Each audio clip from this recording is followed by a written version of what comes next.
কচুয়ার রাজারামপুর মদিনাতুল উলুম মাদ্রাসা ও কমপ্লেক্সে বার্ষিক ক্রীড়া ও সাংস্কৃতিক প্রতিযোগিতার পুরস্কার বিতরণী অনুষ্ঠিত।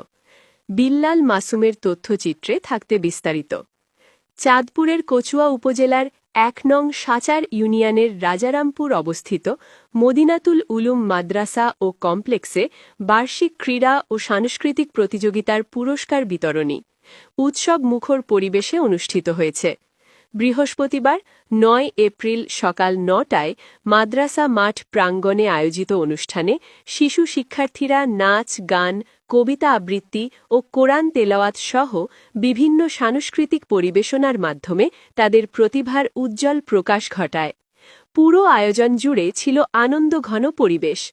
অনুষ্ঠানে প্রধান অতিথি হিসেবে উপস্থিত থেকে বিজয়ী শিক্ষার্থীদের মাঝে পুরস্কার বিতরণী করেন মাদ্রাসার সভাপতি বিল্লাল হোসেন বাবু, রাজারামপুর মদিনাতুল উলুম মাদ্রাসার প্রধান শিক্ষক মাওলানা মোহাম্মদ মোজাম্মেলের সভাপতিত্বে ও সহকারী শিক্ষক আলী আহমেদের পরিচালনায়। অনুষ্ঠানে বিশেষ অতিথি হিসেবে উপস্থিত ছিলেন মাদ্রাসার ম্যানেজিং কমিটির সাধারণ সম্পাদক সেলিম কবির মোল্লা, মাদ্রাসার সহ-সভাপতি শফিকুল ইসলাম মোল্লা, মোহাম্মদ আলম প্রধান, কামরুজ্জামান বাবলু, ইমরান প্রধান, সহ-সাধারণ সম্পাদক কবিদ হোসেন মোল্লা, রিপন ভুইয়া, ইয়াসিন হামিদ সহ স্থানীয় গণ্যমান্য ব্যক্তিবর্গ। অতিথিরা বলেন, অত্র অঞ্চলে আধুনিক শিক্ষার বিস্তারে রাজারামপুর মদিনাতুল উলুম মাদ্রাসা ও কমপ্লেক্স গুরুত্বপূর্ণ ভূমিকা পালন করছে।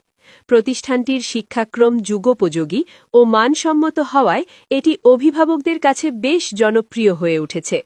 তারা শিক্ষার্থীদের একাডেমিক শিক্ষার পাশাপাশি নৈতিক ও সামাজিক কর্মকাণ্ডে সম্পৃক্ত করতে নিরলসভাবে কাজ করে যাচ্ছে বলেও উল্লেখ করেন। অভিভাবকরাও সন্তোষ প্রকাশ করেন।